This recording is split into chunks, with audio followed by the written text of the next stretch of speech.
আজকে কথা বলবো রাইড শেয়ার করতে কি কি লাগে, কি কি ডকুমেন্টস, কি কি কাগজপত্র, নিজের সেফটি গিয়ার, কি ধরনের বাইক, কোথা থেকে শুরু করবেন, এ টু জেড আজকে আপনাদের সঙ্গে একটু আমার টুটা ফাটা বিদ্যায় আলোচনা করব। আশা করি ভিডিওটি না টেনে শেষ অবধি দেখতে থাকবেন।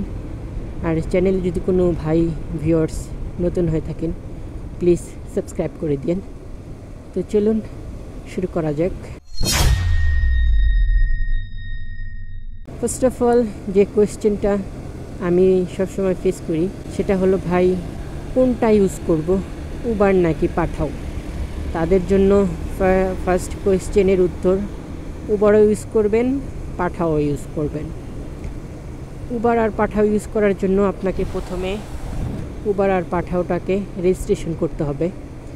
আমি যেহেতু প্রথমে আসছিলাম ঢাকাতে, আমার এক্সপিরিয়েন্স শেয়ার করি। আমি ফার্স্ট অফ অল উবারে রেজিস্ট্রেশন করছিলাম। উবারে রেজিস্ট্রেশন করার জন্য আমার প্রথমে যে ডকুমেন্টসগুলো লাগছে, ফার্স্ট অফ অল একটা বাইক, যেটা সবার থাকা উচিত রাইড শেয়ারের জন্য।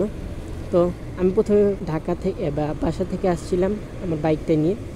দেন সেকেন্ড যে কাজটা ছিল, ঢাকাতে এসেই প্রথমে উবারে রেজিস্ট্রেশন করা। আর উবারে রেজিস্ট্রেশন করার জন্য আমি প্রথমে চলে যাই উত্তরাতে তাদের সার্ভিসিং সেন্টারে। আর এরকম ঢাকাতে বেশ 4টা থেকে 5টা জায়গা আছে যেখানে উবার তারা রেজিস্ট্রেশন করে থাকে এবং যে কোনো ধরনের প্রবলেম তারা সলভ করে থাকে। তো আপনারা ক্লায়েন্টলি একটু কষ্ট করে যদি ম্যাপে সার্চ করেন উবার কোনো একটা লোকেশন রেজিস্ট্রেশন, আপনারা কিন্তু অনায়াসে পেয়ে যাবেন।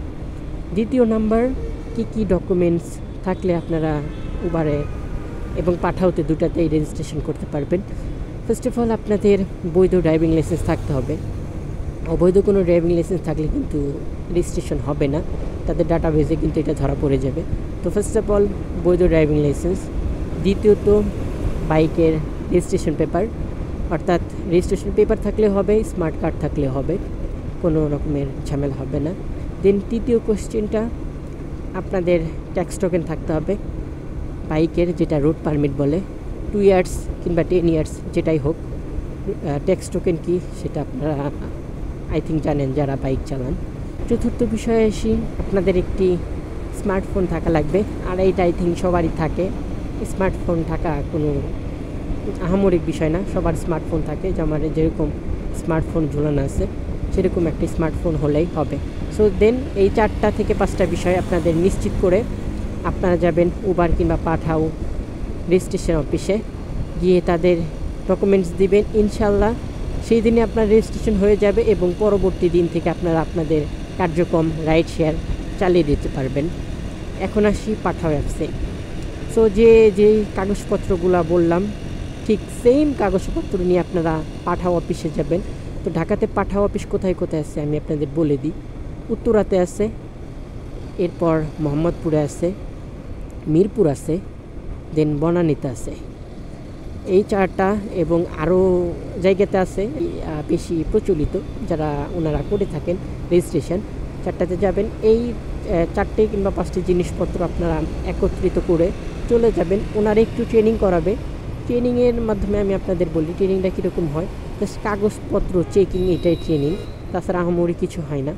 এরপরে এই 2টা যখন আপনার অ্যাপস ওপেন হয়ে যাবে, ইনশাল্লাহ আপনারা আপনাদের রাইড শেয়ার করতে পারবেন।